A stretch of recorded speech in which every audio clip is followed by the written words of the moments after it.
కొన్ని సంవత్సరాలు ఈ అమరావతి ప్లాట్స్ అనేది వీజీటీఎం ఉడా కింద ఉంది.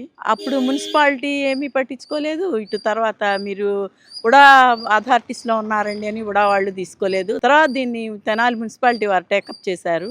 అప్పుడు కొన్ని మేము నిరసనలు, ధర్నాలు మా మహిళా మండలి ద్వారా చేయటం వలన మాకిక్కడ డస్ట్‌బిన్‌లు గానివ్వండి, మున్సిపల్ సిబ్బంది వచ్చి పారిశుద్ధ్య కార్మికులొచ్చి మాకు డస్ట్‌బిన్స్ తీసుకెళ్ళటం గానివ్వండి, వీధులు ఊడ్చడం గానివ్వండి, కొంచెం లైటింగ్ ఏర్పాటు చేయటం ఇయన్నీ సమస్యలు మేమే పోరాడి సాధించుకున్నాము. తర్వాత మున్సిపాలిటీ కైవసం చేసుకొని ఈ వుడా ప్లాట్స్‌ని వాళ్ళే టాక్స్ తీసుకోవటం అయన్నీ జరిగినియండి.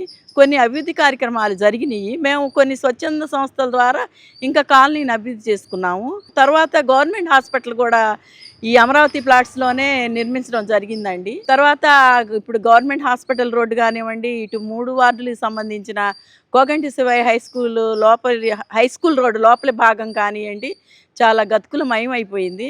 మేము చాలా మౌలిక సదుపాయాలు, ప్రాథమిక సదుపాయాలు అడుగుతున్నామండి.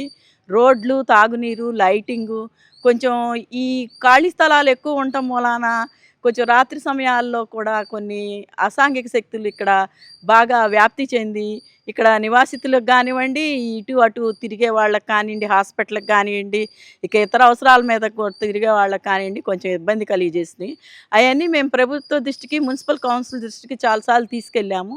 కొంచెం పనులు త్వరితగతిన అవ్వటం లేదు. ఈ రోడ్లన్నీ పాడైపోయినాయి. వర్షాలకి కాలనీ వాసులు అందరూ వెళ్ళే ప్రాథమిక రోడ్లలో కూడా సరైన రోడ్లు లేవు, అంతర్గత రోడ్లు నిర్మాణం లేదు అని కొంచెం కాలనీ వాసుల్లో అసంతృప్తి ఎక్కువవుతుంది.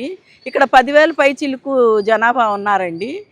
దానికి మాకు కమ్యూనిటీ హాల్ ఉంది. మొన్న తుఫాను బాధితులకు కూడా మేము అక్కడే షెల్టర్ ఇవ్వటం జరిగింది. మాకు వసతులన్నీ ఉన్నాయి, కానీ ప్రాథమిక వసతులకే మేము అడుగుతున్నామండి.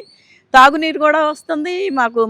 అందరూ మెజారిటీ పీపుల్ అడిగేది మాత్రం మాకు రోడ్స్ కావాలండి. కాలనీ గవర్నమెంట్ హాస్పిటల్కి వెళ్ళే రోగులకి రోడ్డు సరిగ్గా లేదు. పేషెంట్స్ కానివ్వండి, డాక్టర్స్ కానివ్వండి, ఏ సిబ్బంది అయినా ఇబ్బంది పడుతున్నారు.